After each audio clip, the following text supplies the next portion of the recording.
There was a rough desert wind blowing into Los Angeles that evening. It was one of those hot, dry Santa Anas that come down through the mountain passes and curl your hair, make your nerves jump and your skin itch. On nights like that, every booze party ends up in a fight, and meek little housewives feel the edge of a carving knife and study their husbands' necks. Anything can happen when the Santa Ana blows in from the desert.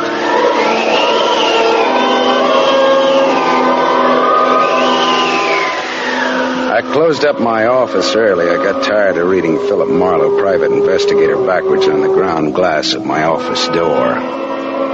So I opened the door and closed it from the outside and locked it and went out to get a beer before I went up to my apartment.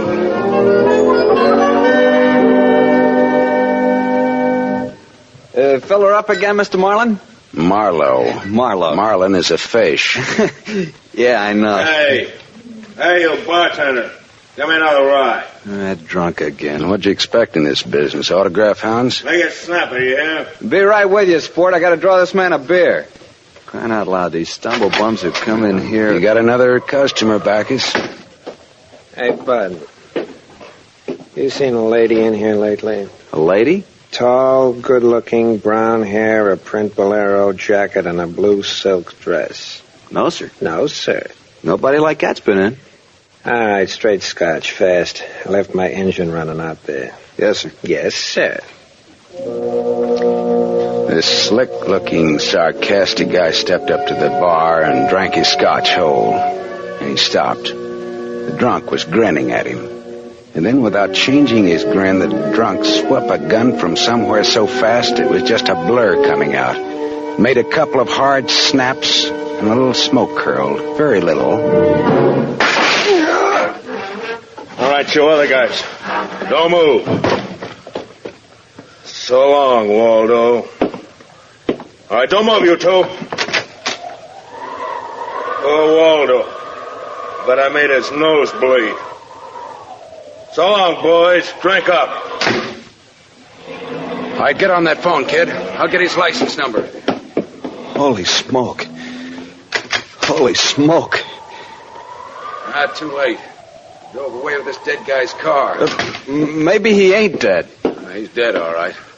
Where's your phone? This is for the police.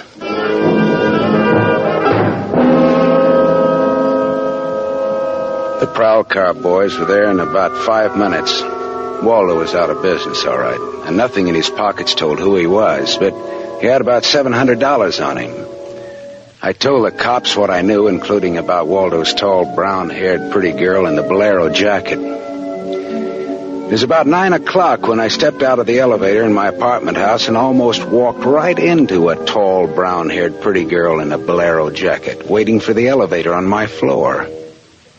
Oh, excuse me. Just a minute, lady. I said excuse me, I'm in a hurry. Now, if you'll be good enough to step out... Look, you better not go outside in those clothes. Just what do you mean by telling me what... This isn't a make. You're in trouble. Trouble? Yeah, the cops are looking for you in those clothes. But I haven't done anything that... I'm in room 41 across the hall now. I never collected an etching in my life. All right, I'll go with you. I'll go. I got to my room and rustled up some scotch and soda and brought the girl her glass. She had a small automatic in her hand. It jumped up at me, and her eyes were full of panic. I put down both glasses on the table slowly so that I wouldn't be misunderstood. Look, sister, maybe this wind has got you crazy, too. Don't move. Be careful, don't move. A man just got shot in a bar down the street. Before he got it, he'd been asking about a tall, pretty girl with a bolero jacket, like yours. What did he look like, this man? Tall, 5'11", slim, dark brown eyes with a lot of glitter, dark suit, white handkerchief in the breast pocket. And he must have seen you earlier tonight to know how you were dressed. Am I getting anywhere? He used to be my chauffeur. You had an appointment with him, didn't you? Why? Listen, he asked for you, didn't he? Yes, I had an appointment with him. He'd stolen something from me when he left 3 days ago. I was going to buy it back from him. Why didn't you tell the police? I couldn't tell them. It was valuable, wasn't it? Valuable enough for Waldo to steal? $15,000. Oh, it's peanuts. But it wasn't the value.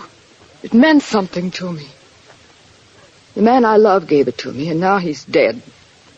He was a flyer shot down over Germany. I'll go back and tell my husband that. He probably hired you. He did? Well, how much is he paying me? And, where is this husband of yours? He's at a meeting. This late at night? He's a very important man. He's a hydroelectric engineer. I'll have you know that my husband is one of the... Skip it. I'll take him out to lunch sometime and have him tell me himself. And about Waldo. Whatever he had on you is dead stock now, like Waldo himself. You mean he's dead? Waldo is dead? Yes, sister, he's dead. Dead. Lady, he is dead. Oh. Now scream and I'll give you 2 black eyes. I'm not going to scream. Who would that be? There's a dressing room behind that door. Hide there. Now, don't argue with me. Do it. All right.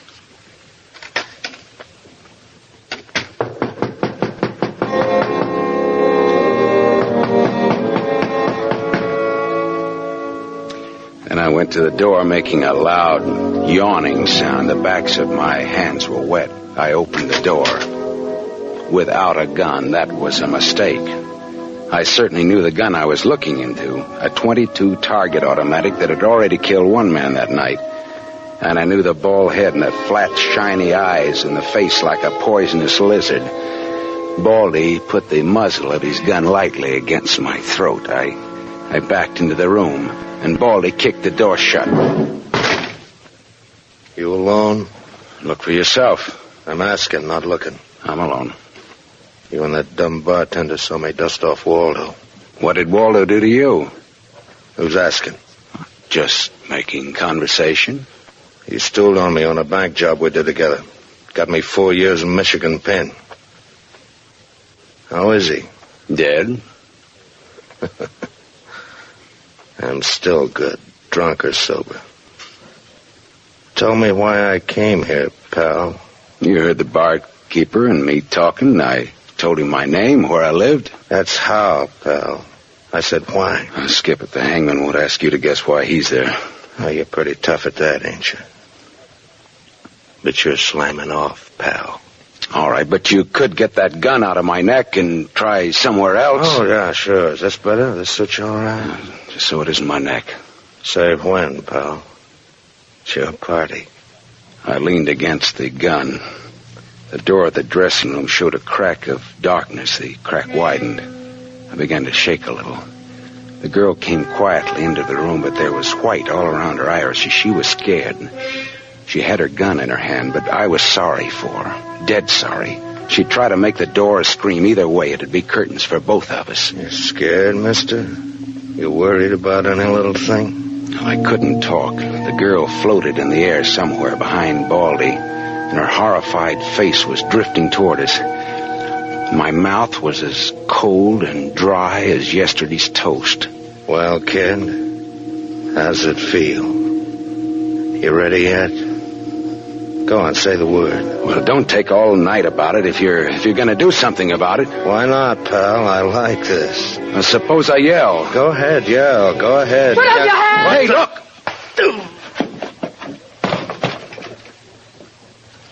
Oh. Thanks, sister. Thanks. That buys me. Everything I have is yours now and forever. Is he dead? You flatter me no end, lady. I only punched him. All right, now get out of here while I call the cops down on this killer. Yes. Good night. Good night. Hey, wait.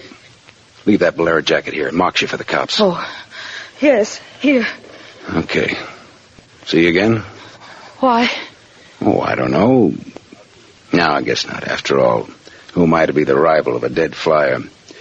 I'll see that the police get Jesse James here. Good night, lady.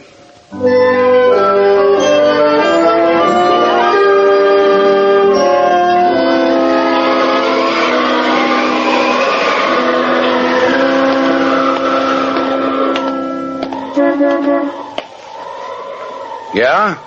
You mean me? Yes. Please. Oh, you. Again, huh? Get in. I must talk to you. You want to know what happened at headquarters, huh? Yes. Well, I went down there with the law and gave them the story. I left you out of it. Oh, thank you. You saved my life, so no one knows a thing about you. Well, incidentally, neither do I. Well, my name is Mrs. Frank Barsley. 212 Fremont Place, Olympia 24596. Is that what you wanted? I guess so. Well, there it is. Now, why did you really come back? I wanted my pearls. Pearls? Yes. Pearls, too, huh? All right. Tell me about the pearls. We've had a murder and a beautiful mystery woman and a sadistic killer and a heroic rescue. Now we will have pearls. I was to buy them back from the man called Waldo. Well, I saw everything that came out of his pockets, and there weren't any pearls. Could they be hidden in his apartment? It's possible. Waldo lived on the same floor you do in this apartment house. And why didn't I know him, at least by sight? He moved in last week and managed to get a sublet. Great, a sort of an amateur magician on the side, huh? It's getting rather late. Yeah. What about your husband this hot, mysterious night? He's still at his meeting. Well, you could have brought him along. You could have sat in the back seat working out a problem in hydroelectrics while... While what? Well, I didn't have any answers that wouldn't sound cheap or just ridiculous or from the sophomore class in repartee. I had an unlit cigarette in my hand. I threw it out of the window. I took a hold of her and kissed her. She sat very still. I was shaking when I let go of her. Her voice trembled a little when she spoke. I meant you to do that. I wasn't always that way. Only since Johnny Dalmas was killed in the war. He gave me those pearls. 41 of them perfectly matched with a diamond propeller clasp. I'd have loved them if they'd been wooden beads because he gave them to me. I love Johnny. The way you love just one time. You understand that? What's your name? Lola. Lola, how did you explain a $15,000 pearl necklace to your husband? I told him they were imitation, and I bought them myself. How did Waldo latch onto them and what they stood for? When my husband was in Argentina, Waldo and I'd go for long drives. I was restless and wretched because of Johnny. Sometimes Waldo and I had a little drink together, but that's all. But you confided in Waldo about this pearls. I was a fool. And when your husband came back, Waldo stole the pearls and offered to sell them back to you, or he'd tell Papa, huh? I was a fool. And now you think the pearls are upstairs in Waldo's apartment? I suppose it's a lot to ask. No, sweetheart, I've been paid. I'll go look. Wait here, huh?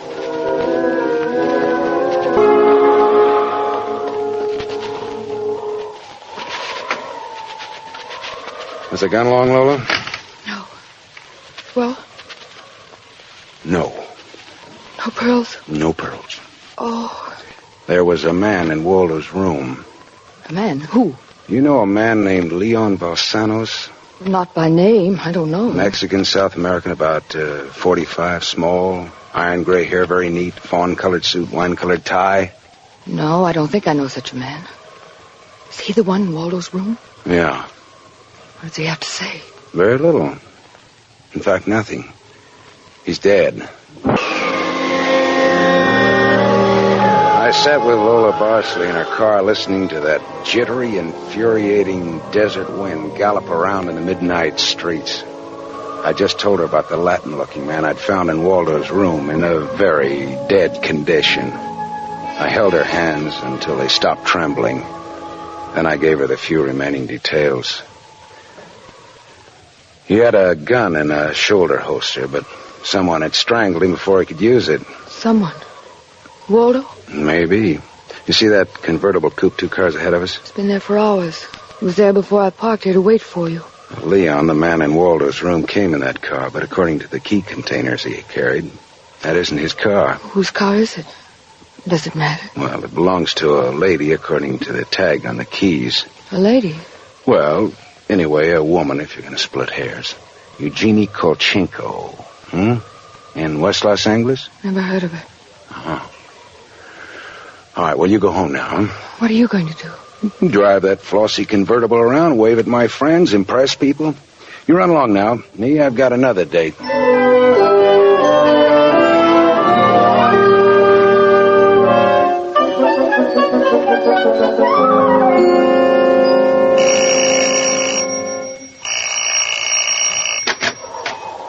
Yes? What is it, please?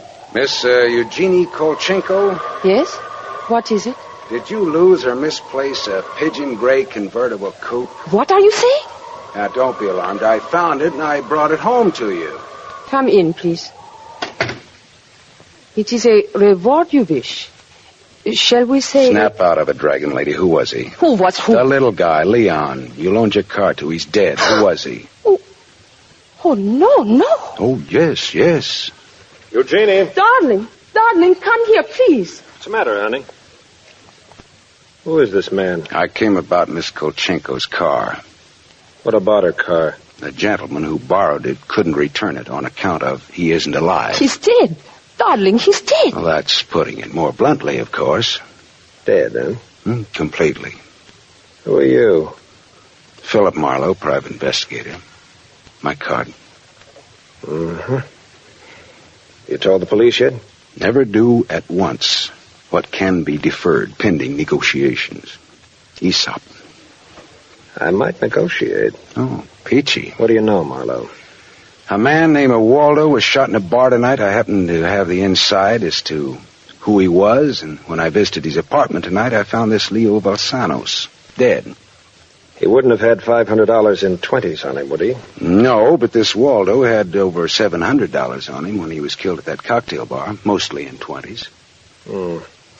Is there a basis there for negotiations yet? Very well, Marlowe.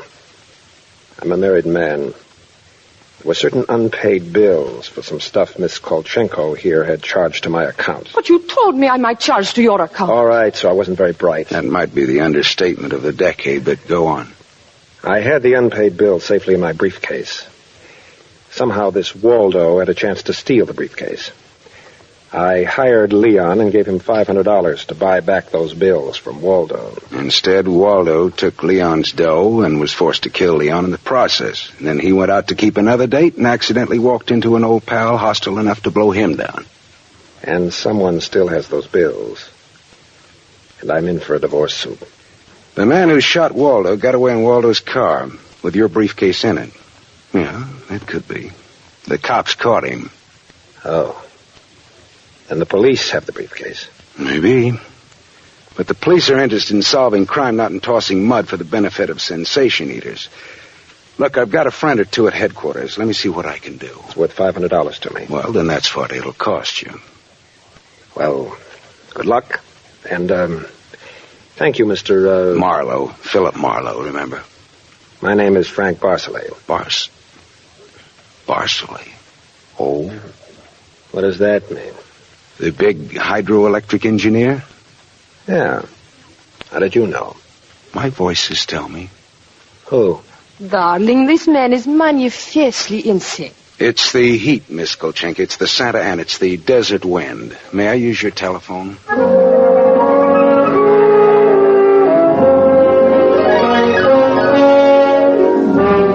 Someday I must tell you about Ibarra. Salt of the earth Ibarra, detective lieutenant over at Central Homicide.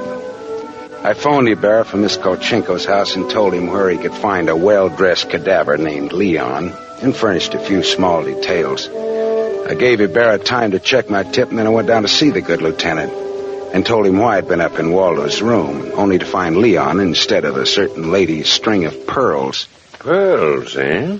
Well, I thought Waldo might have them up there. Whose pearls were they? A lady's. Go on. Or they might have been in Waldo's car that Waldo's killer drove away in. Yeah. What, yeah? They might have. Also a batch of unpaid bills charged to the account of a certain Frank Barcelay? Yeah. Uh-huh. Well, now, the police aren't interested in domestic scandal. They want to prevent or to solve crime, right? So? So I've got $500 for the police fund if those pearls and those bills are returned to their rightful owners. Quit your kidding. No, it's a valuable necklace. Yeah? There's your necklace. That's it. 41 pearls, perfectly matched diamond propeller clasp. That's it. That's the one. Take it away, Marlowe. On the level? Mm-hmm. Just tell me straight what it's all about, all I ask. Sure. Well, this Waldo was blackmailing a wife with the pearls, and her husband with the bills, guy by the name of Barcelay. Well, Barcelay sent Leon to get the bills from Waldo. Instead, Waldo killed Leon, then stepped out and happened to get shot by that guy at the bar. Now, if Barsley's name stays out of the paper, I get $500. And that goes to the police fund. We'll keep him out. Well, now, I'm not in this case for money. I just want to get back the bills and the pearls. As you say, Marlow, the police aren't in business to sling mud. Well, you can deliver the pearls to the lady yourself if you like. She lives at... No, Marlow. You better take them to her. You see, except for the diamond propeller clasp on them, they're phony. Phony? But... All but the clasp, Marlow. All but the clasp.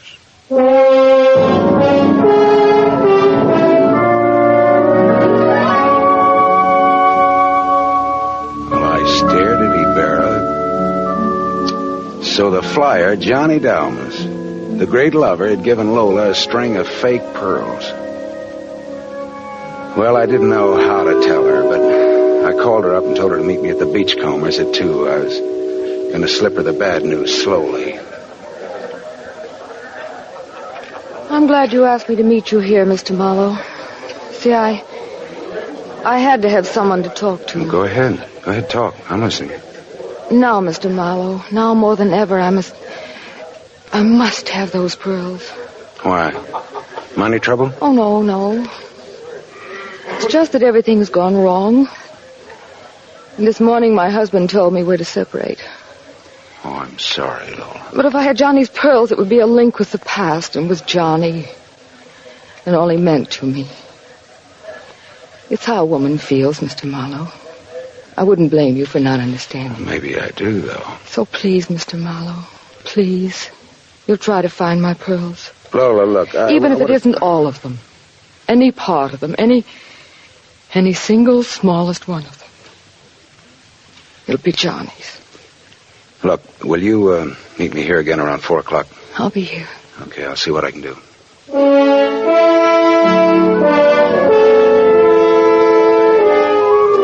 There was only one earthly decent thing I could do.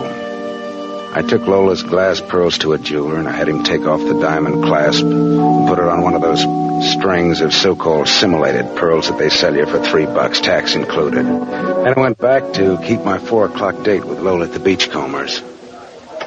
Well, Mr. Marlow, anything new? Yes, the police found some pearls in Waldo's car. They found my pearls? No, not exactly. Not exactly? Well, Waldo was getting set to gyp you, Lola. He had the diamond clasp of your necklace attached to a string of cheap imitations. And then he sold the real pearls. Oh, how... Oh. These are the imitations here. Yes. But it is my clasp. The clasp is real. Is that all right? Yes, it's a clasp that Johnny Dalmas gave me. Of course it's all right. Oh, that's swell. And thank you so much, Mr. Marlow. Forget it.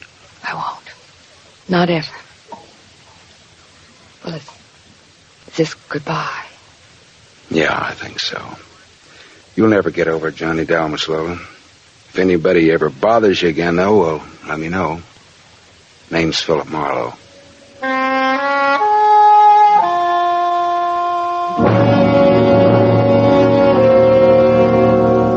I drove almost to Malibu, and then I parked and walked out on a rock cliff jutting into the Pacific Ocean. Then I reached in my pocket and dug out the string of Bohemian glass pearls that Lieutenant Ibarra had found in Waldo's car. I cut the knot at one end and slipped the pearls off one by one. One by one, I flipped them into the water. The gull swooped down on them and then flapped up again, screaming indignantly. The phony pearls had fooled Waldo and Lola Barsley, but they couldn't fool a seagull. I said to myself, to the memory of Johnny Dalmas, just another four-flusher. I listened a while to the wheeling seagulls. All at once I realized that the wind had died. The Santa Ana had blown itself out. The red wind was done. It was over. Mr. Philip Marlowe, I believe? That's right. My name is Wadsworth Jeter. How do you do, Mr. Jeter? You're a private detective? Well, why not? Frankly, sir, I'd expected the Hollywood detective's office to be somewhat more glamorous, or rather more elegant, shall we say? Well, Philo Vance has a branch office here on the 4th floor if you're shopping around. No, you'll do, I'm sure.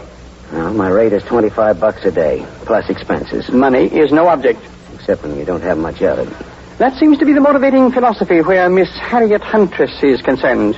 Who or whom is Miss Harriet Huntress? A rather standard, rather obvious gold digger who wishes to marry Grover. You want to tell me who Grover is? Grover is my adopted stepson, my late wife's son. Go on. Next year, he will inherit $1 million left him by his mother. Which explains Miss Huntress's interest in Grover. Precisely. Look, Mr. Jeter, am I being hired to smear Miss Harriet Huntress? Not at all. Merely to disillusion Grover about her. Yeah, well, that's the same thing. I think you better find yourself another boy. Wait, there's more. Okay, let's hear it. Do you know a man named Marty Estelle? Sure, he's a big-time gambler out on Sunset Strip. Why? Mr. Estelle claims my son Grover owes him $50,000. Well, then Grover'd better pay up if I know Marty Estelle. But suppose my son doesn't really owe Estelle the money. Does he or doesn't he? Mr. Estelle supplied photostat copies of Grover's notes with Grover's signatures. I thought they might be forged, so without Grover's knowledge, I took them to a handwriting expert named John Arbogast, a sort of detective. No? He's not sure. He wants more time. I'd like you to take over the case. Harriet Huntress and all. Miss Huntress, as you may know, is associated with Mr. Estelle. Well, that's incidental. I'll handle the forgery case, but not the slander job. Now, where does this Arbogast have his office? On Sunset near Iva. Okay, I'll look it up. Miss Huntress? She lives at the El Milano on North Sycamore. All right, I'll look her up, too. Arbogast and Huntress, in the order named.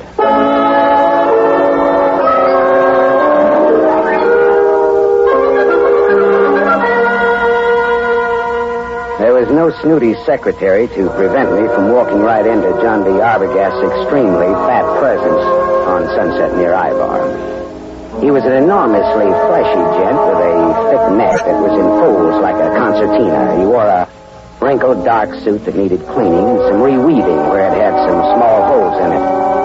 Arbogast just sat and stared at me with the whites of his eyes because those 3 holes that needed reweaving were bullet holes.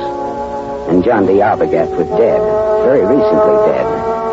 I left in a hurry, and as far as I could tell, nobody saw me come, nobody saw me go. My next stop was the Swank El Milano Hotel on North Sycamore. Just a second, mister.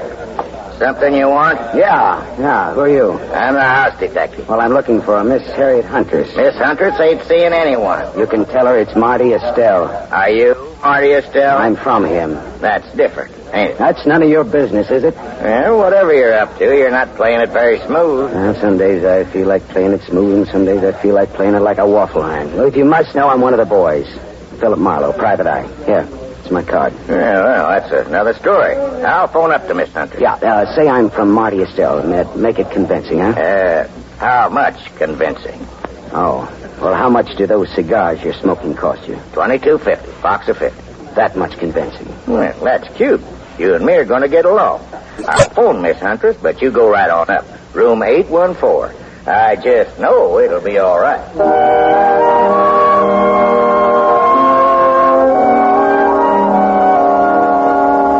Harriet Huntress was too tall to be cute, too beautiful to be really cheap.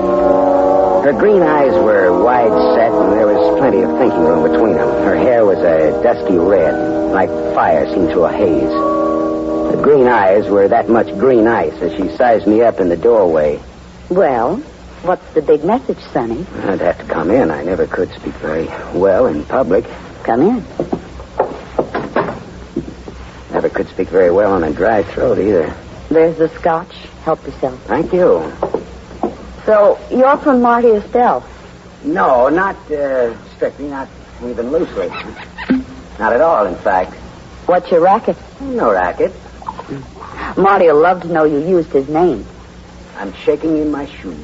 You're some kind of detective, aren't you? Yeah, right. Philip Marlow. Hey, it's good scotch here. I'm glad you like it. Now, what's your business? All right. How much will you take to give up Grover? You look smart, but you talk stupid. Old man Jeter's pretty tough. His idea is that you get nothing, you get smeared. I don't see it that way. How much?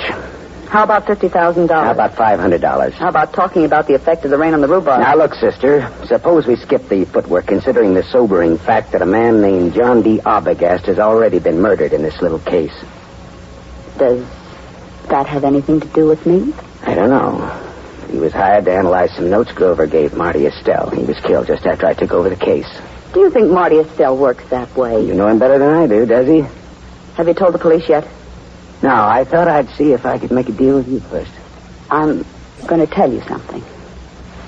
My people were nice people who never got involved in murders. Old Jeter ruined my father. My dad shot himself and my mother died of the shock.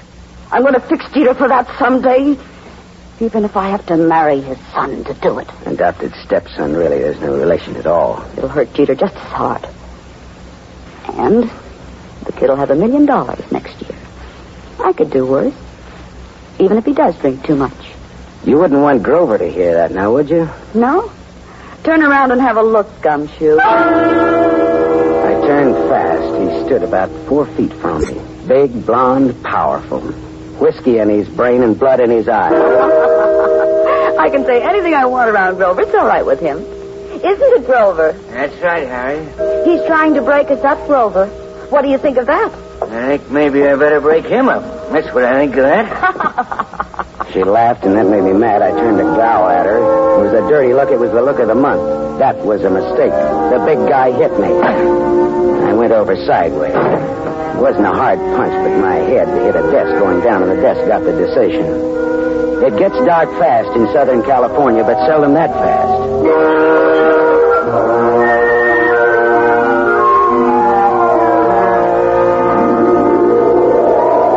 When I came out of it, Grover, the blonde sucker puncher, and Harriet Huntress were gone. But the bottle of scotch was still there, so I took that for a souvenir and stuffed it in my pocket and floated down the elevator into the street. It was dark by the time I got back to my apartment on Hobart Avenue in Hollywood. I turned on the light, and there stood a big guy, another big guy. This was National Big Guy Week. This one had a big nose, the dead color of wax, and he had a .22 caliber Colt Woodsman pointed straight at me. Close the door and reach. Come on. I turned a little to close the door. I got my hand under my coat. Then I turned back to Wax-Nose fast. I had my Luger out. We stood there facing each other. Wax-Nose didn't seem at all impressed with my automatic. I just came to tell you to be smart. You're looking at a Luger, mister. I know. Men of distinction carry Lugers. Me, I pack this small bore because I can shoot.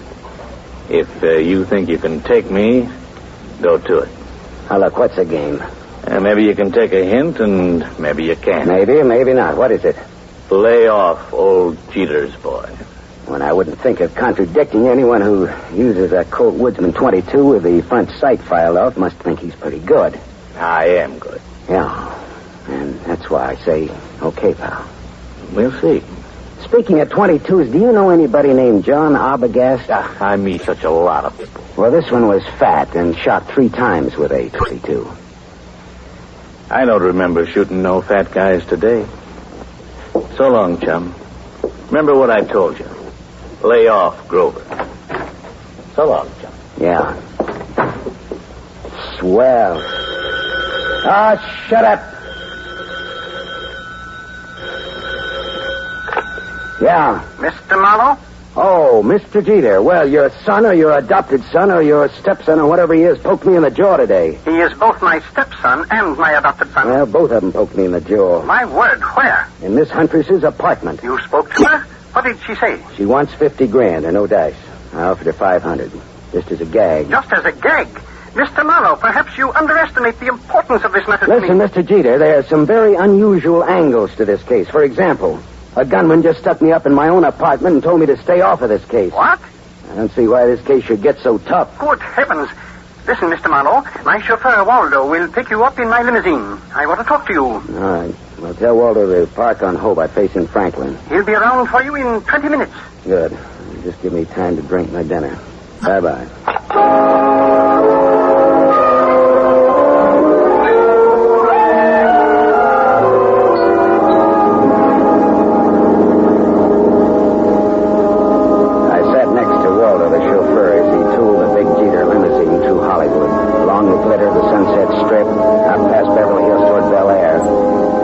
Drive, we swung left for a couple of 100 yards, then left again, aiming for a driveway flanked by 12-foot wrought iron gates. Then something happened. Someone was standing in the glare of our headlights. Waldo swore and slammed on the brake shovel. You stupid! Go and get out of the driveway! The man stepped toward us. And the next minute, there was that same Colt 22 staring into my face again. All right, this is a heist. Get out of the car, both of you. Look, Waxnose, haven't you had enough fun for one night? Fuzz off, bum. Shut up and get out. I'd have to think some more on that, Buster. I'm warning you, I'll let you have it. Don't be a goon, you're going. All right, you asked for it. Hey! Holy.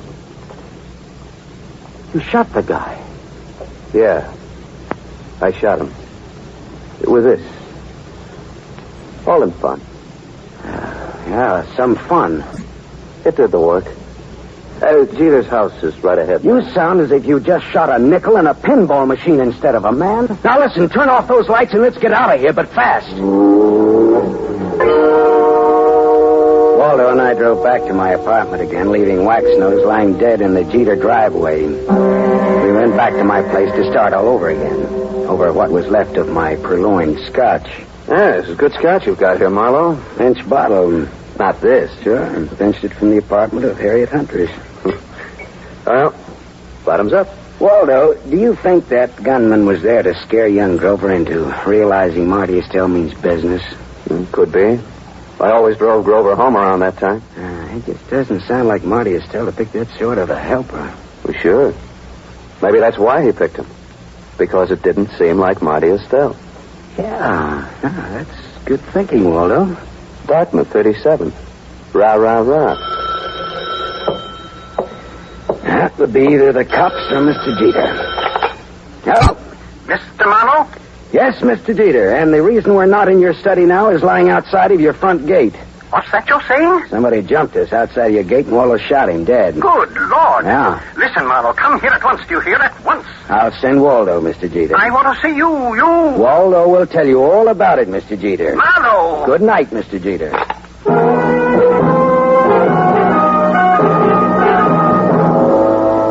After Waldo, the chauffeur, had left, I went back to the El Milano Hotel. Hawkins, the house stick, was all smiles and open palms. I placed no confidence in his smile and $20 bill in his palm. Harriet Hunter's again? What's the matter? Just take me up to her apartment, that's all, huh? Sure. Right this way, fella. Hawkins took me to the 8th floor, room 814, and opened the door. There was someone in the room, waiting. Here's company for you, Mr. Estelle. Beat it, Hawkins. Yeah, this is the guy I was telling you about, Mr. Estelle. Come in earlier today. Said he was from you. Beat it, I said. Oh, sure. Come on in, Marlow. I came to see Miss Huntress, not you, Estelle. Well, first of all, Harriet's not home. I came to tell her what happened outside of Jeter's gate. So you keep informed. I can't wait for her any longer. Got to get back to the casino. Well, then, what did you come back for, Marlow? I'm looking for the Jeter boy. After what happened to him tonight, he needs somebody to walk behind him. You think I play games like that? All I know is we were shot at. I asked you a question. I answered it to the best of my knowledge. What knowledge, for example? Well, for example, you hold $50,000 worth of Grover's notes for gambling debts. I have $50,000 invested in the kid. Would I be likely to bump him off? No. That makes sense, all right. I always make sense. Bully for you. When I have $50,000 invested in a guy, I'm apt to find out all about him. Like about old Jeter hiring a man named Arbogast to work for him. Arbogast was shot today. You know it. I know because I had you followed. You didn't tell the law, Marlow. That could be very hard on you. Well, it could. Does that make you and me friends? A little blackmail, huh? Not much. We'll call it tattletale grail mail. From now on, do you stop bothering Miss Huntress? Okay, you win, Marty. Swell. That's all. I've got to go. Well, I'll just wait around for bed, okay? Well, Harriet Scotch is in that cabinet there. Thanks. I'll roll up my pants and go waiting in it. You know, Marlow, I like you. You're cute. So long, Shaman.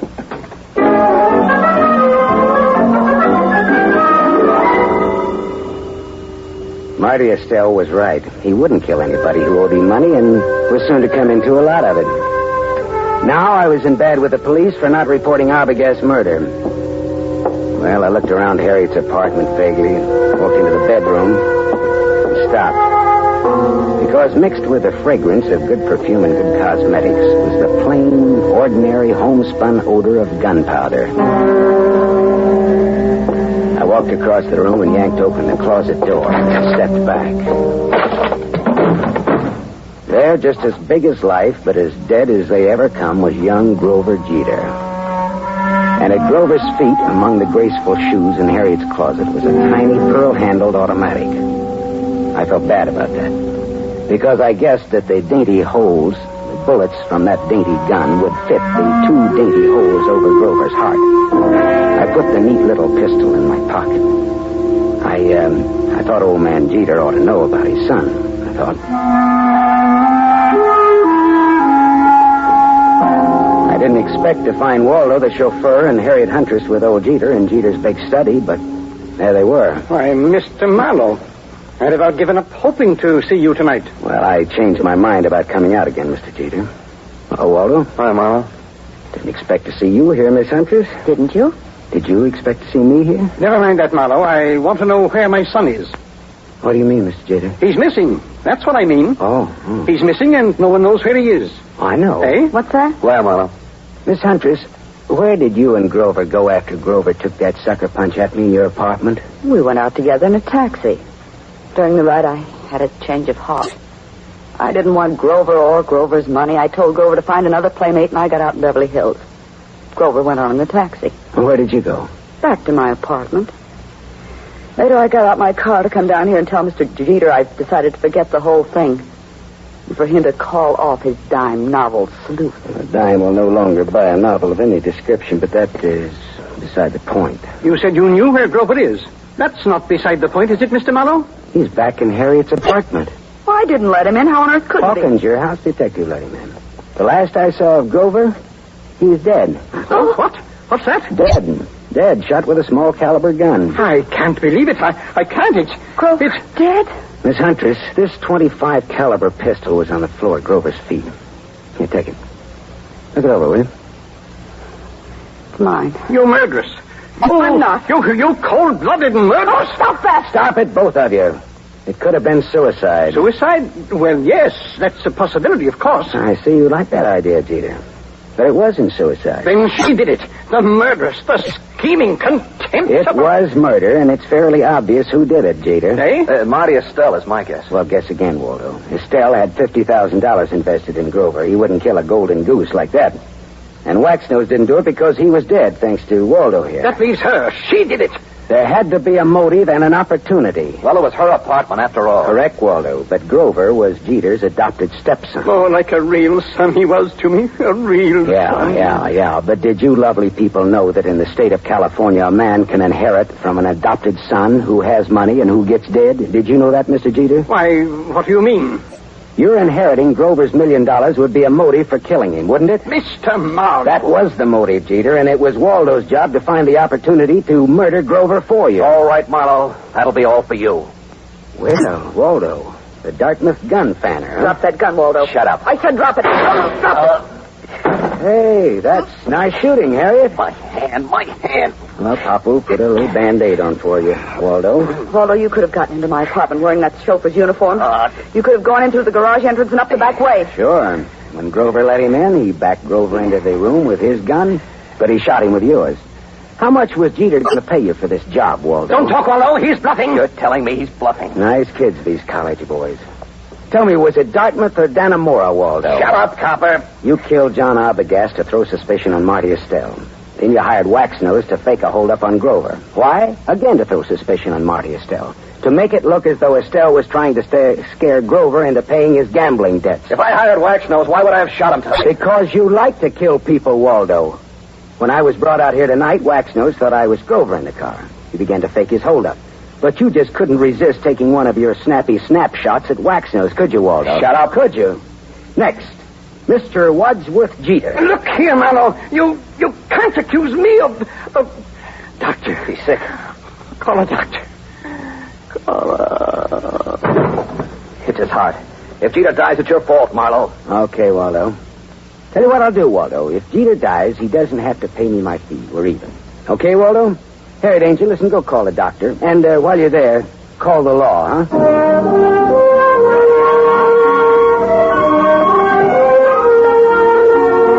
Jeter didn't die. His heart was as good as mine, if you want to make anything out of that. The law had Jeter and Waldo cold, and I mean cold. Me? Well, I went out a couple of times with Harriet, as I sat home with her a couple of times drinking her scotch. It was nice, all right, but I didn't have the money or the clothes or the manners. Still, I was sorry when she went to New York to live. She had absolutely the best scotch I ever tasted. Maybe because it was free. I don't know. One of those thin, chilly fogs that sneaked in from the Pacific, and it hung vaguely to the streetlights along the Sunset Strip. It was the kind of a fog that you could see through, but everything was out of focus. It made you start wondering what you were going to do when you were 90 and you were all alone. I'd have liked to have spent the night in a room full of noisy extroverts playing charades. But instead, I had to eat a quick dinner and drive up into the secluded Hollywood Hills to meet a guy.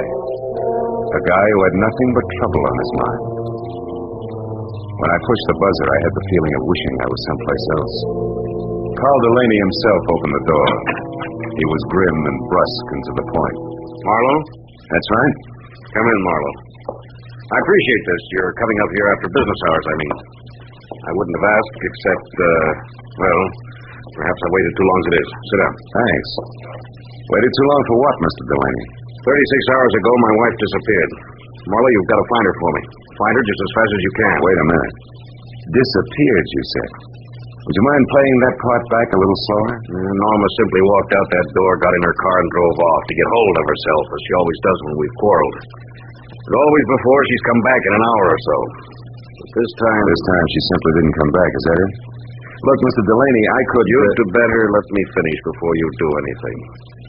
Lately, my wife has been brooding over something serious that she refused to discuss. I've caught her crying several times. She's not a woman given to tears. Well, I'm sure that unless we move fast, when we do find her, we're going to find her dead. Suicide? Yeah.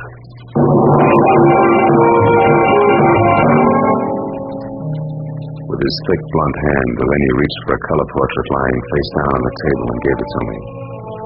I looked and saw the face of a dream. A beautiful, drained, strange hazel eyes and soft black hair. I felt Delaney watching me as I glanced up in time to catch the fading end of a very ugly expression on his face.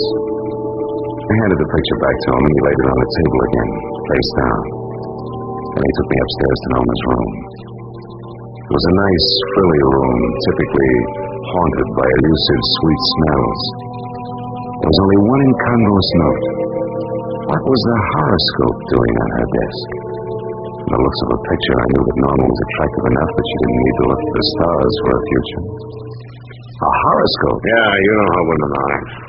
Marlow, will you find her for me? Well, I'll try. My rate is $25 a day plus expenses. And remember, you hired me to find her, not bring her back. Fair enough. You just find her. I'll be satisfied. I'll need a starting point. Are there any phone calls or letters or anything that might be a lead? What about friends? We have no close friends. Norma always stays to herself. Wait, there was a phone call yesterday from, Madame Jeanette, I think it was. Who's that, a dressmaker? I haven't any idea. She wanted to speak to Mrs. Delaney. I told her Norma was out, and she asked that my wife call her when she got back. That's all there was to it. Anything else you can tell me? No. No, it's not much to go on. No, so can do it, Mr. Delaney. I'll be here all night, Marlow. Call me if you need anything. I'll do that. Good night.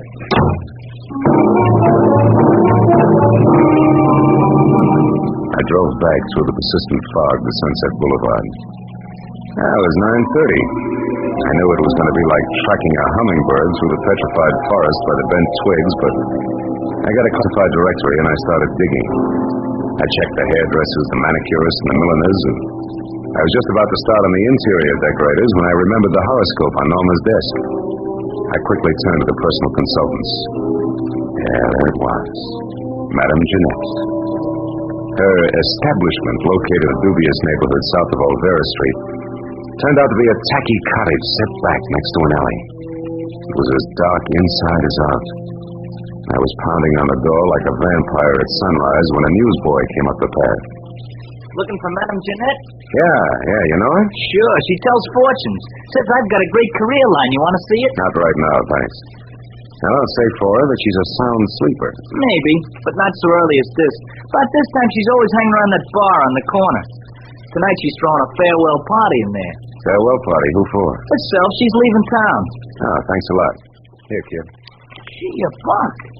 My old man will start up and shooting crap again.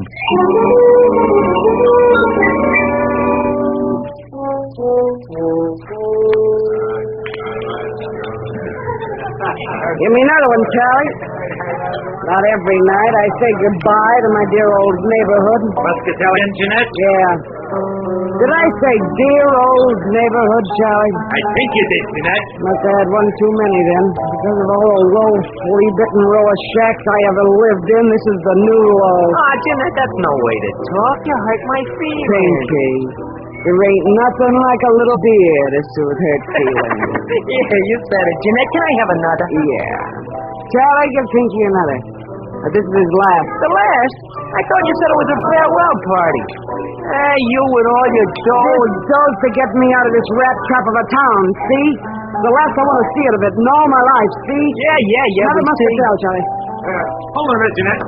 Hey, what'll it be, mister? Something just a bit drier than muscatel. Say scotch? It's on me, mister. It's my party. Well, this is indeed a pleasure. You're the Madame Jeanette, aren't you? Yeah, why? You're all of 20 years younger than what I expected. Probably the life I lead. Hey, wait a minute. Why should you be expecting anything about me? I don't know you. Perhaps not, but I know you. From where? Oh, you're more famous than you think. Your reputation is spread far beyond Olvera Street. In fact, it's gone up as far as the Sunset Strip, Madame Jeanette. No kidding. How would you kid a fortune teller?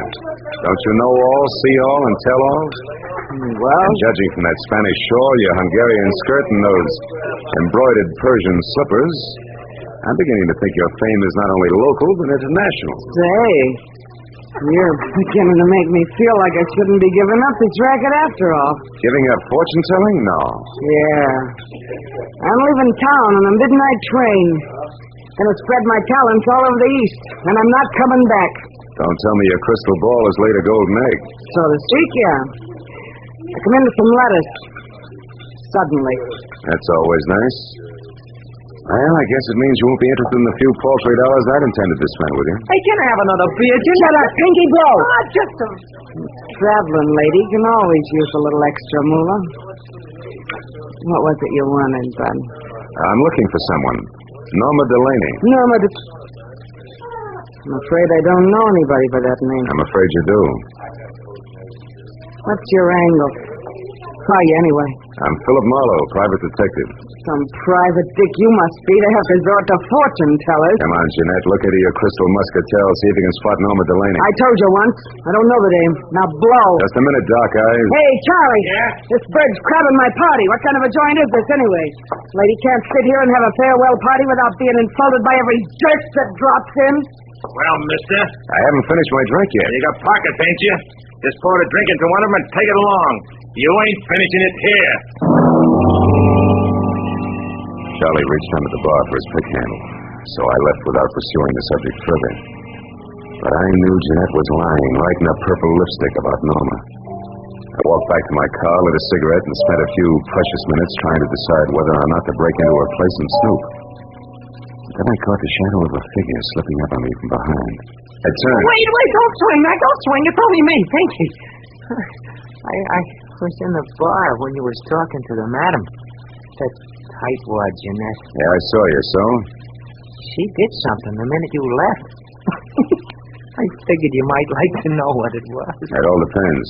Well, I thought it might be worth something to you, like a saw, maybe. Come on, you. Spill it. Wait a minute. Spill it. Wait. If it's any good at all, it's worth a $5 and no more.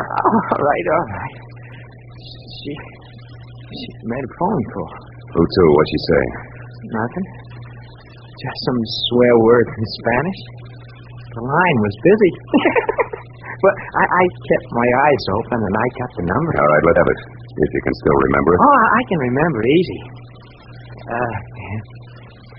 first, huh? Here. Thanks. The number was Crenshaw. 1929. You get it? Like the year of the big crash.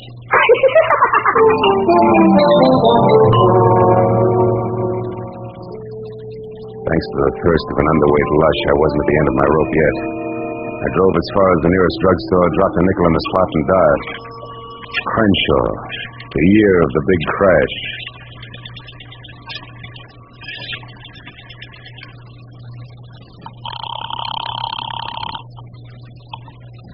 Hello? Hello, let me speak to Norman Delaney, please. I'm afraid you must have the wrong number. Look, you, I'm trying to locate Mrs. Delaney. I suggest you help me. How did you get this number? From a client, Mr. Carl Delaney. But that's impossible. Let's stop sparring. We can save each other a lot of wear and tear if we get together and talk this over. Maybe you're right. Yes, that sounds sensible. I'm at the Beechwood Apartments, number 4. Check. I'll be right out.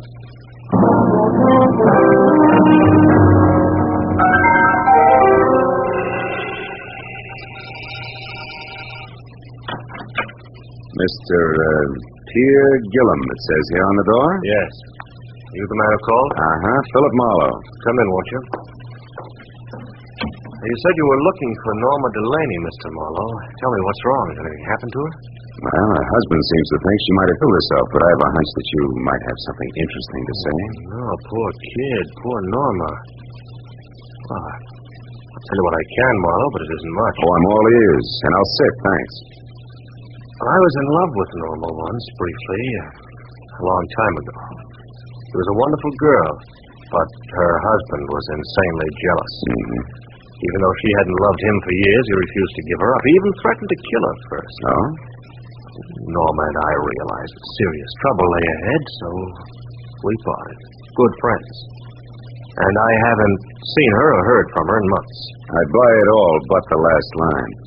You have seen or heard from her, and recently. I'm not going to argue that. I told you the truth. You can take it or leave it. I leave it. Suppose we both put our cards on the table.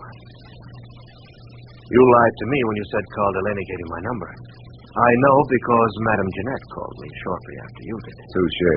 But why did she run to call you at the mention Norma's name if you two broke up months ago? And incidentally, how did that ersatz oracle Jeanette get mixed up in this in the first place? That is a long story, Marlowe. Good, I like long stories. I'll bet it begins just for a lark. Norma and I went down to Olvera Street once to have our palms read. Yes, that's exactly how it started. Madame Jeanette was an unusual woman, a character, you might say. Uh-huh. Well, we became friendly with her. Norma got quite sentimental about her.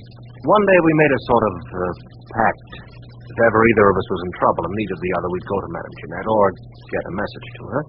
She would notify the other. So when I walked in asking for Norma, the madam assumed she was in trouble. Right.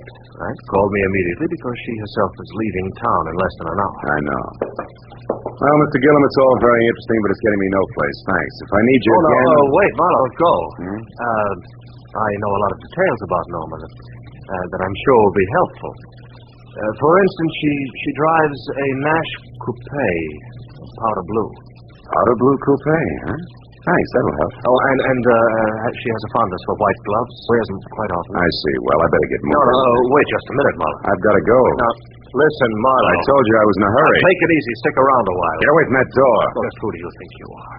Come busting in here, prying, asking questions, you dirty... You asked for it, Gillum. You got a left, too, huh? So have I, brother. Left Gillum sprawl all over his coffee table, as limp as a 5-cent salad. Outside, I glanced at my watch. Madame Jeanette's train left in 40 minutes. I ran through $22 worth of red lights getting down to a cottage because I was sure Gillum's attempted stall was tied in with the departure, but I couldn't figure out why. That is, I couldn't until I switched out my lights and coasted to a stop in front of her place. Then I saw it. Half hidden in the shadows back of the house sat a powder blue coupe. I got up on the porch close to the front door and listened. Jeanette was talking to a woman. I couldn't catch what they were saying, but one thing was certain. The woman was Norma Delaney. All at once I realized the talk had stopped. That was my cue. I shoved open the door and went in. Jeanette sat at a table alone, facing me. Oh, Mr. Marlowe, you've returned. What is it this time? I'd like my fortune told. Yeah? Now listen close, Gumshoe. I'll make this a short and snappy reading because I'm catching a train in 15 minutes. There's a woman very close to you. In fact, she's right behind you, sucker! What?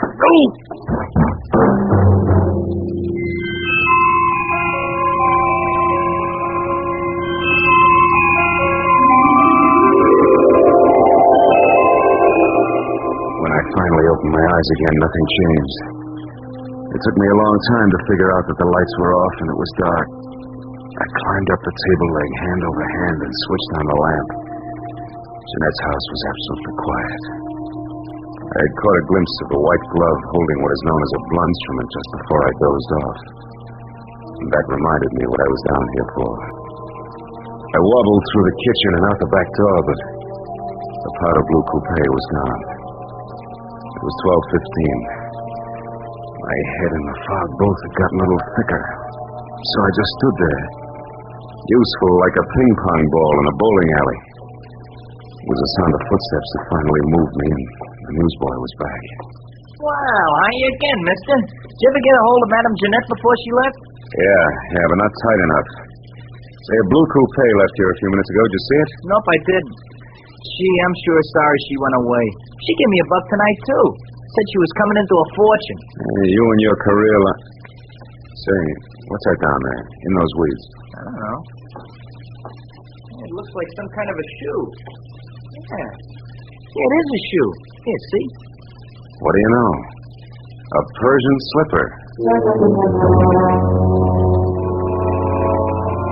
I took the slipper along as a souvenir for my scrapbook and walked back to my car, trying to fit Norma Delaney's lovely hazel eyes in with that crack on the skull. But I couldn't. Between throbs of my headache, I figured Pierre Gillum, who I Norma had dropped in on Adam so close to train time. I decided to go back and ask him. Gillum was as reliable as a two-headed quarter and just as tricky. So when I got to his apartment, I pushed the buzzer, stepped back, and braced myself. There was no fight left in it. He opened the door in his robe, fingered the mouse I had given him, and grinned. Oh? So you found your way out by yourself? Uh-huh. Say, Gillum, what was so important about Norma seeing Marinette just before a train left? I don't know. You knew enough to try to keep me here, to delay me. Why? Oh, Marlow, I did that old time's sake for an old friend.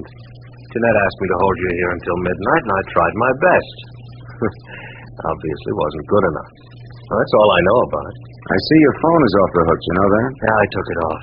It's given me nothing but trouble tonight. I hereby wash my hands of this whole business. I'm going to bed. And I hope to sleep. Good night.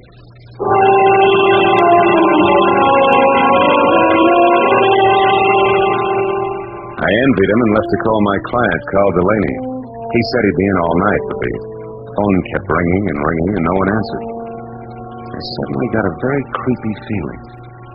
20 minutes later, I pulled to a stop at that small but elegant house. The lights were on, and I saw the powder blue coupe in the garage next to Carl's big black sedan. I ran up the steps. The front door was ajar, so I went in. I found Carl Delaney in front of the fireplace, face down on the floor, dead.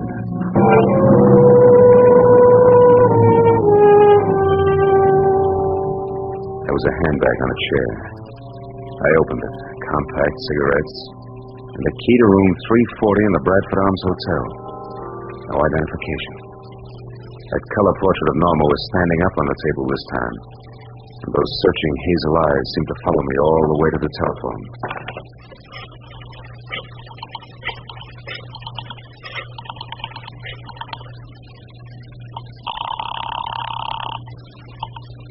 Lieutenant Ibarra speaking. Phil Marlow, Ibarra. There's a dead one at 1077 Hollycrest Road, named Carl Delaney, murdered. I'll be right out. I hung up the phone, and then the hair on my neck crawled as I heard the unmistakable sound of a woman's heels on the floor upstairs. I ducked behind the door as the heels clicked down the steps. And then she entered the room.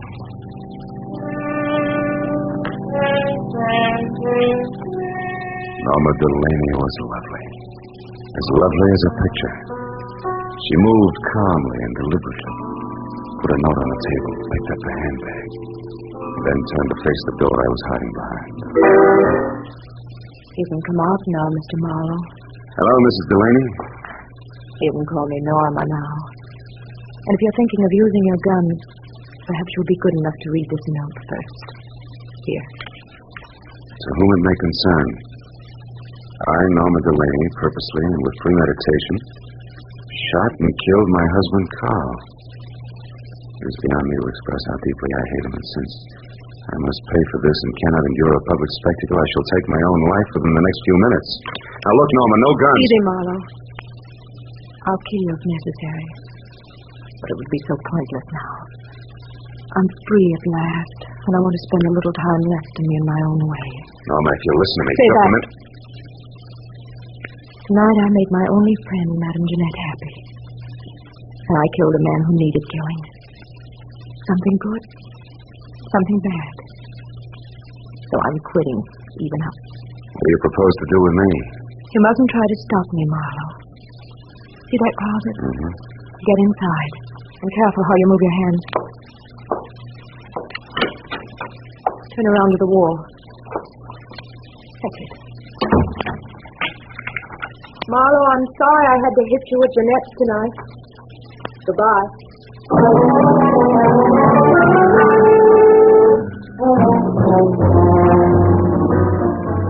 It took 3 shots to smash the lock on that closet door. I heard her driving away just as I got it open. In spite of what she'd said, I couldn't let her kill herself. I ran outside to my car. One glance under the hood was all it took. There was nothing left of the wiring but loose ends. I ran into the street and a miracle happened. The first time in my life a taxi in Los Angeles when I wanted it. I'm sorry, fella. I'm going to call. Skip it. This is an emergency. Hey, wait a minute. You Police can't... business. A girl is driving up the road in a blue coupe. We got to catch her before she kills herself. Let's go.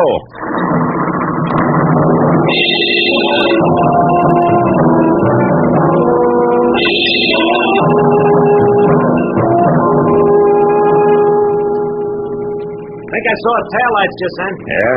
Can't you go any faster? Not on these curves, brother. I got a wife and kids. Okay, fella. We'll be at the top of the hill when we can get around the next bend. We should spot her then. Yeah, you can see the whole road down the other side. Here we are, mister. This is the top. But I don't see her. Where is she? Hey, wait a minute. Stop here. Turn up your motor. This is haywire. I don't get it. We were gaining on her, and now she just disappears. Hey, what's that? A motor. That side road we passed. That's it. Hey, look. Look!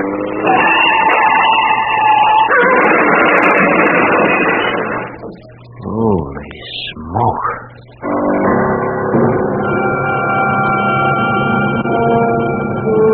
We both saw the awful sight for just an instant. A powder blue coupe with a woman crouched over the wheel. It shot out of that side road, crashed through the guardrail, and fell end over end down into the gorge. By the time we got to the hole in the fence, the wreck was an inferno. No use trying to get down there. The whole hillside will be on fire in another minute. I guess she pulled over here into the side road and waited for us to go by. And we did. Yeah. Sandy here, too. So wonder she didn't get stuck. What's the matter? There's something buried here in the sand. One of her tires ran over it. What is it? Why, it's plenty, brother. Come on, turn that hack of yours around. Let's get off this mountain. I just found the answer to a lot of questions.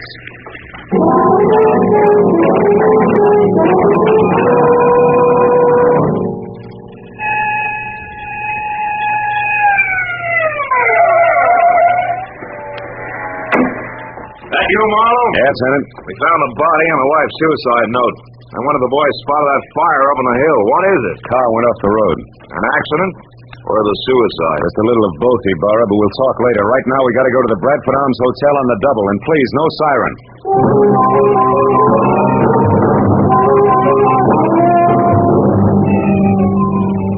The Bradford Arms was a 3-story walk-up. When we got there, Ibarra stationed one man in front, sent another to cover the back, and we started up the stairs. We had reached the second floor when we saw him on the landing above. Gillum.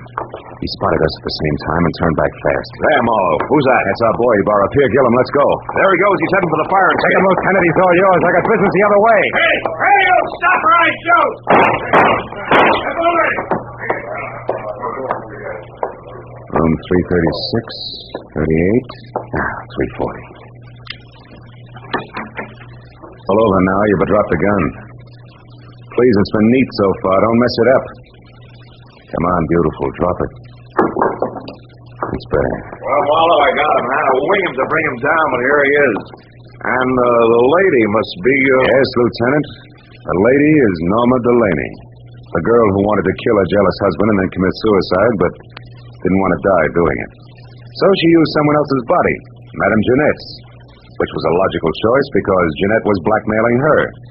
Thus, two vultures with one stone, leaving two lovebirds free to fly away together. Right, Norma? Didn't you give Madame Jeanette money so she'd leave town and tell everybody she was going away? Yes, I did. That way the body wouldn't be missed, huh? Yeah. Isn't it pretty? Oh, lay off, Marlow, can't you? Okay, Gillum, okay. Allie Bar, I've got a sour taste in my mouth. I think I'll go home and gargle. Anything else you need? No, I guess not, Phil. I've had all that's necessary. Wait. Just one thing. How'd you get inside this setup? How do you find out it was the dead Madame Jeanette who went over the cliff instead of the very much alive Mrs. Delaney here? Well, Jeanette had on a pair of Persian slippers, Lieutenant. One fell off down at her cottage where Norma murdered her and put her in the trunk of the car. The other one fell off in the sand of that side road when she took Jeanette out of the trunk and propped her up behind the wheel. It was lucky, Bar. Just dumb luck.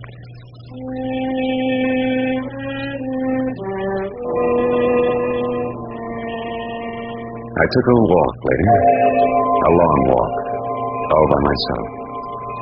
Through that thin, empty fog in the dark, empty streets. A pair of hazel eyes and a pair of Persian slippers went round and round in my head. And for some reason I kept thinking, a pair of Persian slippers has two soles, two heels. And it's hard to tell just exactly where the one becomes...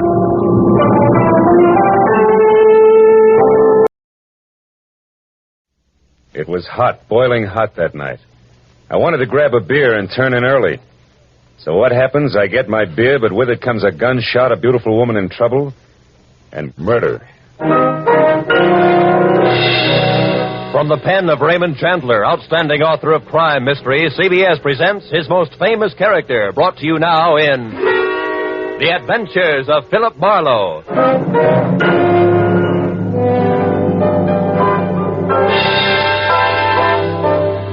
With Gerald Moore starred as Philip Marlowe, we bring you tonight's unusual story, Red Wind.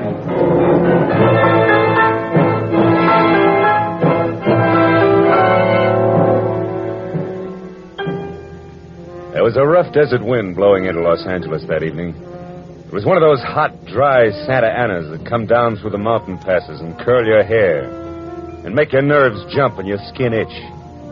On nights like that, every booze party ends in a fight, and meek little housewives feel the edge of a carving knife and study their husbands' necks.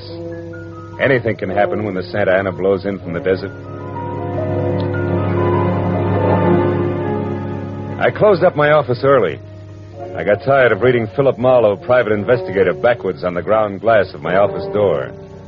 So I locked up and decided a nice cold beer would taste good before I went up to my apartment.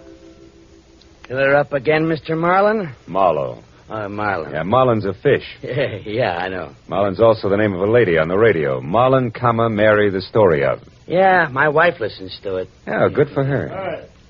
Hey, you bartender. Another rye. Yeah, that drunk again. What do you expect in this business? Autograph hounds? Make it sappy. You hear? Be right with you, sport. Gotta draw this man a beer. Crying out loud, these stumblebums. Hey, Bud. You got another customer, Bacchus. Hey, Bud, you seen a lady in here lately? A lady? Tall, good-looking, brown hair, a print bolero jacket, and a blue silk dress. No, sir. No, sir. Nobody like that, Spinion. All right, straight scotch, fast. Yes, sir. Yes, sir. As the man drank, I noticed the drunk was grinning at him. And then, without changing his grin, the drunk swept a gun from somewhere so fast it was just a blur coming out. Made a couple of hard snaps and a little smoke. Very little. You other guys, don't move. So long, Waldo. Don't move, you two. Poor Waldo. I bet I made his nose bleed. So long, boys. Drink up. Get on the phone, kid. I'll get his license number. Holy smoke. Too late. He drove away in the dead guy's car. Maybe he ain't dead. No, he's dead, all right. Oh. That guy was using a .22 target pistol. When they use that kind of gun, they don't make mistakes. Where's your phone? This is for the police.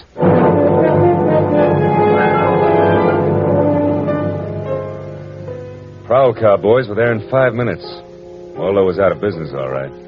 Nothing in his pockets told who he was, but he had about $700 on him. And with that kind of heavy coin, you can buy a good 1910 automobile even today. Well, I told the cops what I knew, including about Waldo's brown-haired, pretty girl in the bolero jacket. It was about 9 o'clock when I stepped out of the elevator in my apartment house and almost walked right into a brown-haired, pretty girl in a bolero jacket, waiting for the elevator on my floor. Excuse me. Just a minute, lady. What is it? I'm a great admirer of bolero jackets. What? Now, take the one you've got on, for instance. I'm sorry, but I'm in a hurry. No, wait. If you'll be good enough to let me... Oh, you've made me miss the elevator. It's just as well. What? Well, it's better you don't go out in those clothes. Just what do you mean? Tall, good-looking, bolero jacket, blue silk dress. Mm-hmm. Lady, might I take the trouble of telling you that you're in trouble? Trouble? Yeah, the cops are looking for you. In those clothes. I haven't done anything. Maybe not. But if I were you, I'd have a little talk with me. I've all the I'm in nerve... room 41 across the hall. And I know things about you. Well... Good girl. Come along. It took a firm grip on her arm, but I managed to get her to my room. I rustled up some drinks, but when I turned to give her hers, I saw she held a small automatic. She looked at me steadily. I put down both glasses slowly so I wouldn't be misunderstood. Look, sister, I know it's hot tonight and heat does funny things to people, but let's put that little thing away and have a nice cool drink, huh? Don't move. Oh, I'm strictly frozen in my tracks. Stay that way. Okay. But wouldn't you like to know that I'm a private detective? Private detective?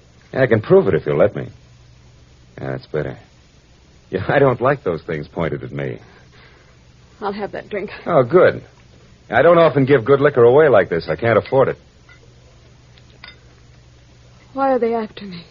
Well, a man was just shot in a bar down the street. Before he got it, he'd been asking about a tall, pretty girl with a bolero jacket. What did he look like, this man? Oh, he was tall, about 5'11". Slim, dark brown eyes with a lot of glitter. Dark suit, white handkerchief in the breast pocket. And he must have seen you earlier at night to know how you were dressed. Am I getting anywhere? He used to be my chauffeur. You had an appointment with him, didn't you? He asked for you, didn't he? Yes, I had an appointment with him. He'd stolen something from me when he left 3 days ago. I was going to buy it back from him. Why didn't you tell the police?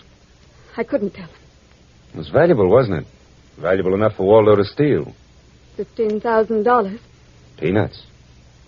But it wasn't the value. You see, it meant something to me.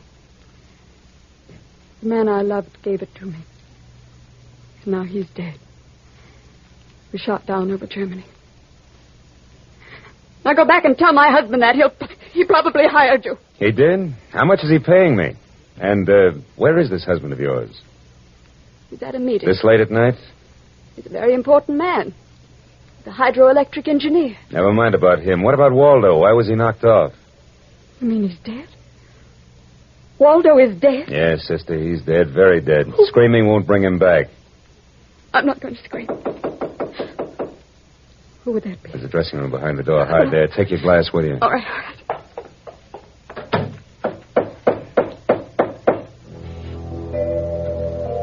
I went to the door, making a loud, yawning sound.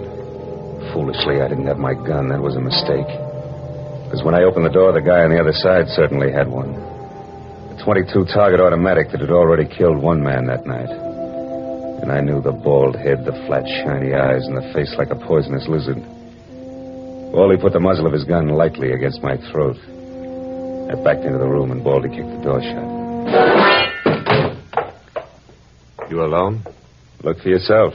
I'm asking, not looking. I'm alone. You and that dumb bartender saw me dust off Waldo. What did Waldo do to you? Who's asking? Just making conversation. He stooled on me on a bank job we did together. Got me 4 years in Michigan Penn. How is he? Dead. Well, it's still good. Drunk or sober. Tell me why I came here, pal. You heard the barkeep and me talking. I told him my name and where I lived. That's how, pal. I said why. Skip it. The hangman won't ask you to guess why he's there. You're pretty tough at that, ain't you, pal? But you're slamming off. All right. But, could you get that gun out of my neck and try somewhere else? Just any place. This better? This suits you all right? Yeah, just so it isn't my neck. Say when, pal. It's your party. I leaned against the gun weakly. The door of the dressing room showed a crack of darkness. The crack widened. I began to shake a little in spite of the heat. The girl came quietly into the room, but there was white all around her irises. She was scared. She had a gun in her hand, but I was sorry for her. Dead sorry. She tried to make the door a scream. Either way, it would be curtains for both of us. Scared, mister? Worried about any little thing? I couldn't talk. The girl floated in the air somewhere behind Baldy. And her horrified face was drifting toward us. My mouth was as cold and dry as yesterday's toast. Well, kid, how's it feel? You ready yet? Say the word. Well, don't take all night about it. If you're going to do something about it, do it. Why not, pal? I like this. Suppose I yell. Go ahead. Yeah. Put up your hand. Hey, look! Thanks, sister. That buys me. Everything I have is yours, now and forever. Is he dead? You flatter me no end, lady. I only punched him. Now get out of here while I call the cops down on this killer. Good night. Wait a minute. That jacket marks you for the cops. Leave it here. You don't need it in this kind of weather. Oh, yes, here. Okay. See you again? Why? I don't know. Who am I to be the rival of a dead flyer and things like that? Now, on second thought, forget the whole thing. I'll see that the police get Jesse James here. Good night, lady.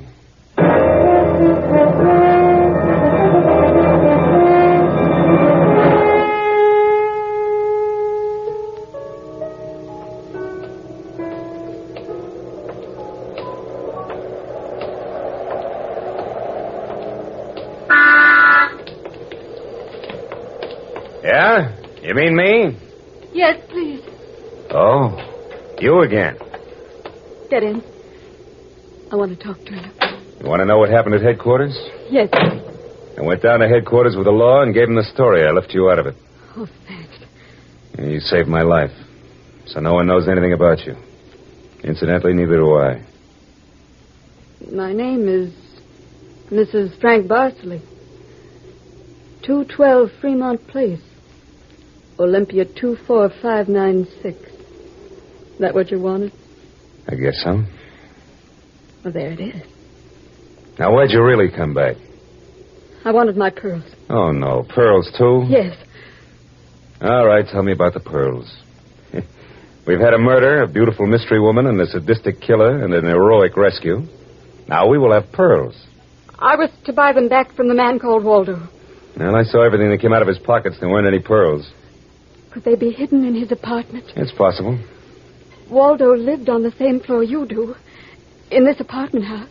And why didn't I know him, at least by sight? Well, he just moved in last week. He managed to get a sublet. Sort of amateur magician on the side, huh? It's, getting rather late. Yeah. What about your husband this hot, mysterious night? He's still at his meeting. Good. Why did you say that?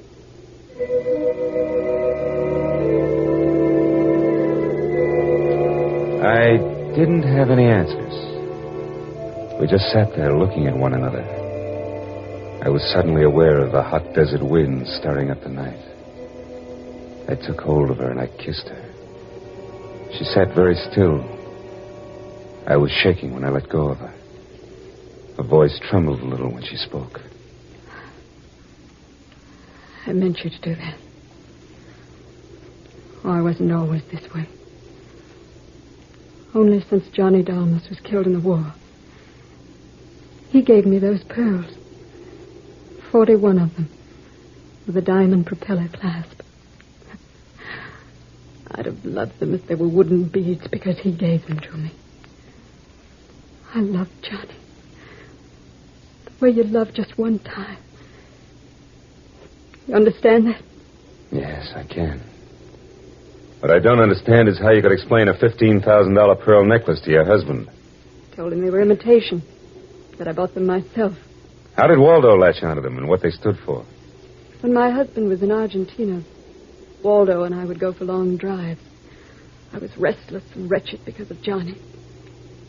Sometimes Waldo and I had a little drink together.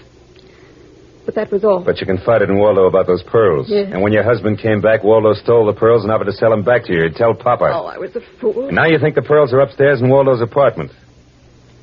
I suppose it's a lot to ask. I've been paid. I'll go look. Wait here.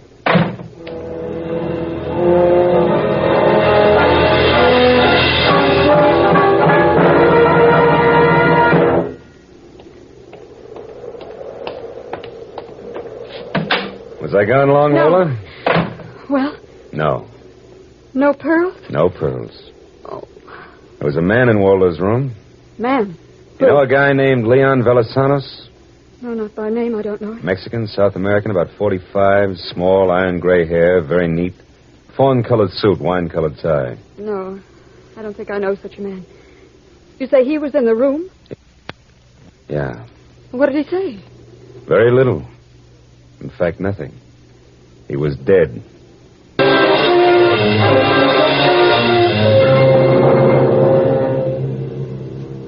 I sat with Lola Barsley in her car, listening to the hot wind gallop around in the midnight streets. I just told her about the Latin-looking man I'd found in Waldo's room in a very dead condition. I held her hands until they stopped trembling, and then I gave her the few remaining details. He had a gun in his shoulder holster, but someone had strangled him before he could set up in business with a gun. Someone. You mean Waldo? Maybe. You see that convertible coupe 2 cars ahead of us? Oh, it's been there for hours. It's there before I parked here to wait for you. Well, Leon, the guy in Waldo's room, came in that car. But according to the key container he carried, it isn't his car. Well, whose car is it? And does it matter? Yeah, it belongs to a lady, according to the tag on the car keys. Eugenie Kolchenko, West Los Angeles. Never heard of her. Mm-hmm. Well, you better go home now. What are you going to do? Drive that flossy convertible around and wave at my friends. Impress people. You run along now. Me, I've got another date.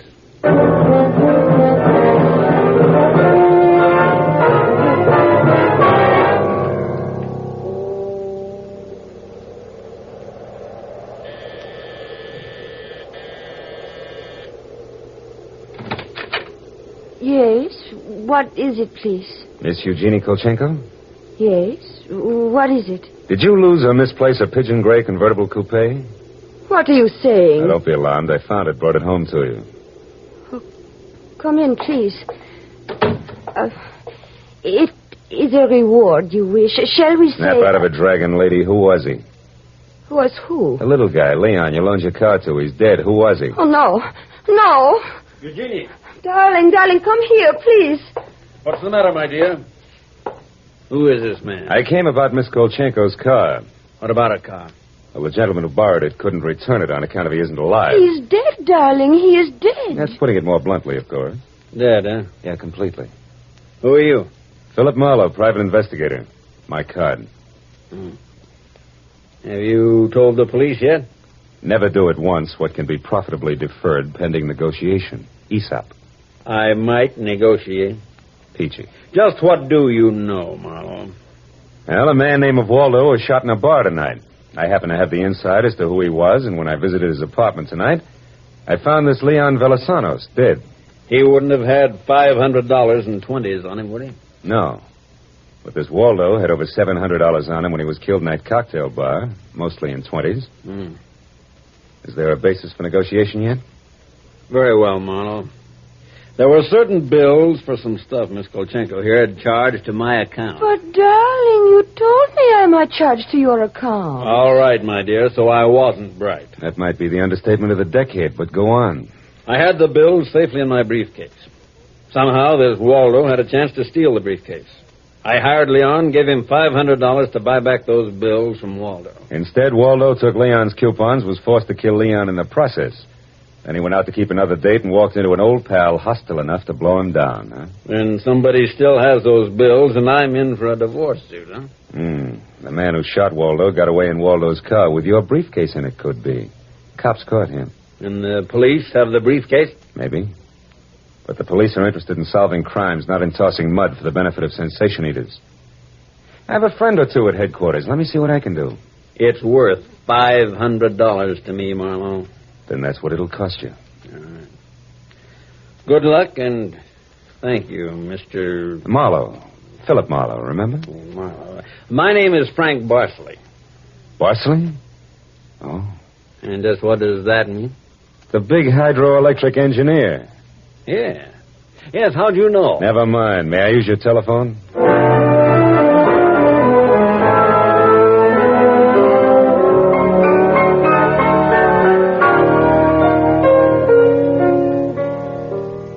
Someday I must tell you about Ibarra. Oh, he's a salt of the earth, Ibarra. Detective lieutenant over at Central Homicide. Well, I phoned Ibarra from Miss Kolchenko's house and told him where he could find a well-dressed cadaver named Leon, and furnished a few small details. I gave Ibarra time to check my tip, and then I went down to see the good lieutenant and told him why I'd been up in Waldo's room, only to find Leon instead of a certain lady's string of pearls. Pearls, eh? Yeah, I thought Waldo might have had them up there. Whose pearls were they? The ladies. Go on.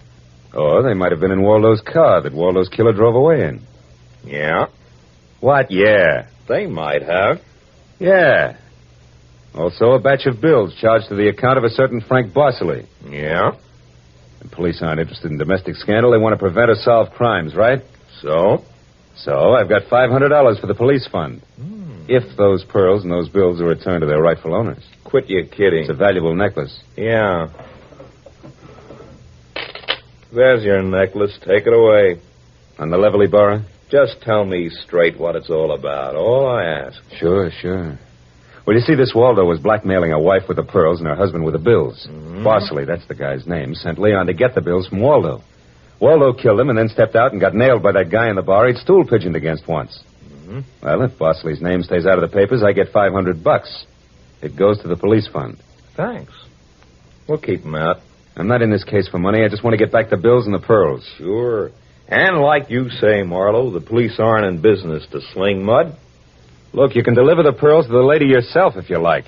No, you better take them to her, Marlowe. You see, except for that diamond propeller clasp on them, they're phony. Phony? But look, Marlowe, I know pearls. Real pearls feel gritty between the teeth. These are hard and glassy. Try. Yeah. They're phony. All but the clasp, Marlowe. All but the clasp. I took the pearls and had them appraised the next morning at a gilt-edged place in Beverly Hills. Phony, all but the clasp. An imitation as good as these couldn't have been made that fast. These were the pearls that Waldo had stolen. I took the glass pearls to a dive on Melrose and had them duplicated for $20. I had the jeweler attach the diamond clasp to the $20 duplicate string of pearls. Then I called up Lola. Hello, Lola. Okay, you're in? Oh, Mr. Marlowe. Yes, it's okay here. I have a string of pearls for you. Oh, really, Philip? Really? Did you get... Now, wait a minute, Lola. Waldo was getting set to gyp you. We sold the real pearls and made up a string with the diamond clasp. Oh. Well, may I at least have the clasp? Sure. Meet me at 4 at Nikolaev's. Nikolaev's at 4. I'll be there.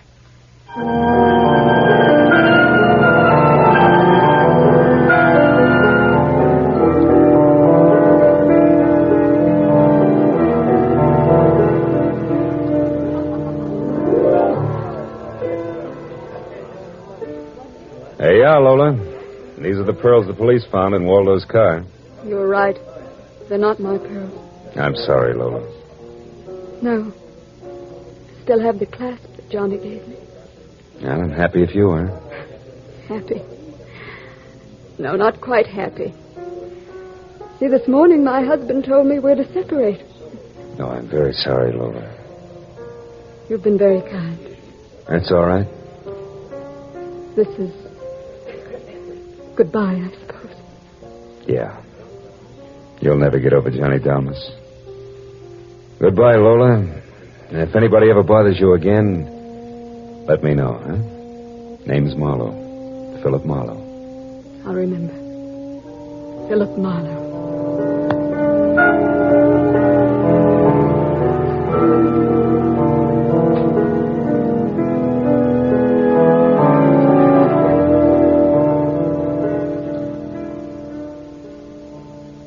I drove almost to Malibu.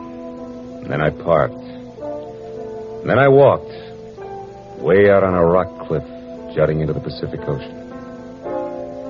And then I reached into my pocket and dug out the string of bohemian glass pearls that Lieutenant Ibarra had found in Waldo's car. I cut the knot at one end and slipped the pearls off, one by one. One by one, I flipped them into the water. Should have seen the gulls swoop down on them. Then they flapped up again, screaming indignantly. Phony pearls. They'd fooled Waldo and Lola Barceley, but they couldn't fool a seagull. I said aloud, to the memory of Johnny Dalmas, just another four-flusher.